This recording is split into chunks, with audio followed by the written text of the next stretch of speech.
আসসালামু আলাইকুম দর্শক। মেয়েটির বাবা একজন রাজমিস্ত্রি। মেয়েটির বিয়ে হয়েছে এবং তার দুটো সন্তান রয়েছে। বাবার সাথেই কোনো না কোনো কারণে সে রয়েছেন।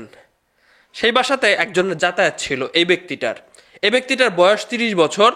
নাম হচ্ছে সোহেল মিয়া। নেত্রকোনায় বাসা, এদের বাসাও নেত্রকোনায়। তো সেই পরিপ্রেক্ষিতে এদের সাথে যাতায়াত বা কথাবার্তা হতো এবং এই লোকটাও রাজমিস্ত্রির কাজ করত।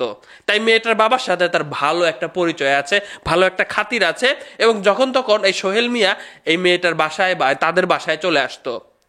এইভাবে তাদের যাতায়াত করার ফলে এক পর্যায়ে মেয়েটার সাথে এই সোহেল মিয়ার প্রেম তৈরি হয়। বলবেন যে ভাই, মেয়েটার না দুইটা সন্তান আছে, মেয়েটার না স্বামী রয়েছে রয়েছে পরকীয়া করতেছে। শেষ পরিণতিটা দেখলে আপনি জাস্ট চোখ দিয়ে পানিও চলে আসতে পারে যে কি দরকার ছিল এমনটা করার, কেনই পরিণতি তোমার হইল, তুমি তোমার মানে কর্মের ফল পাইছাও। দর্শক শ্রোতা, এক সময় তারা তাদের কাজকর্ম সেখানে হারিয়ে ফেলে এবং মেয়েটা তার বাবার সাথে গ্রামের বাসায় চলে আসে।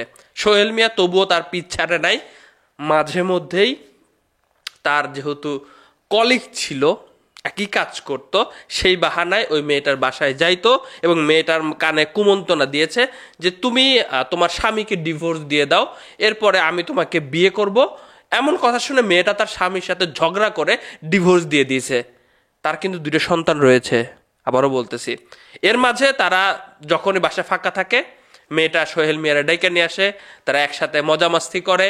এরভাবে করতে করতে হঠাৎ করেই মেয়েটার পেটে বাচ্চা চলে আসলো, মেয়েটা অন্তঃসত্ত্বা হয়ে গেল।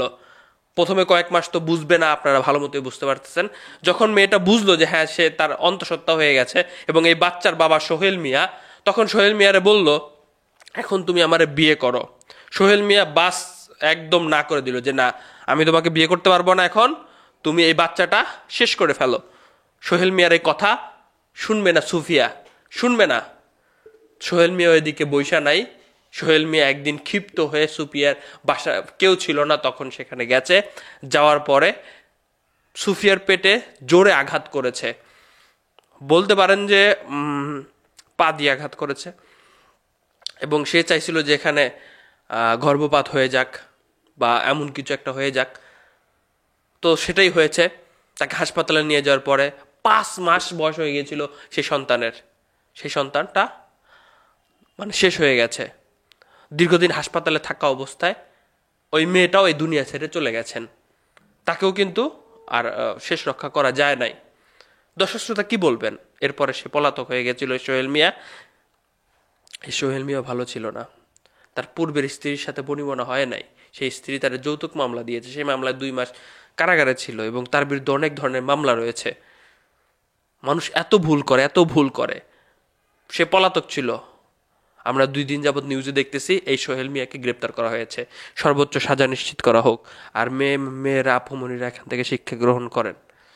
নিজের স্বামীর ভালোবাসা ত্যাগ করে অন্যজনের ভালোবাসা নিতে গেলে, অন্যজনের সংসার করতে গেলে, কাউকে ধোকা দিতে গেলে নিজেই ধোকায় পড়ে যাবেন। ভিডিওটা শেয়ার করবেন। কিছু মানুষের জন্য এটা একটা মেসেজ। এই পরিণতিটা দেখে তারা নিজেকে পরিবর্তন করবে, হয়তো নিজের কর্মফল ভোগ করতেছে, ভোগ করা লাগলো তার।